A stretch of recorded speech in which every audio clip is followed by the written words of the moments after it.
In this video, I'm going to show you how to give customers credit in QuickBooks Online. First, let's create a credit memo. Click on the New button and select Credit Memo. Now, choose the customer you'll be giving the credit to. Enter the service date that you want, then select the product or service that the credit memo will apply to. For this example, we'll choose Services. Next, enter the description of the product or service. I'll just put in Service as an example.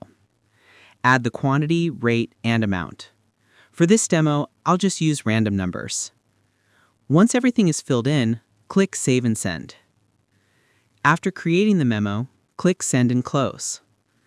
Now, let's check if the credit has been applied to the customer. Head over to the Customers tab, then select the customer you issued the credit to. As you can see, the $25 credit memo has been applied to the customer. And that's about it. That's how you give customers credit in QuickBooks Online. If you have any questions, please let me know in the comments and I'll do my best to help you out.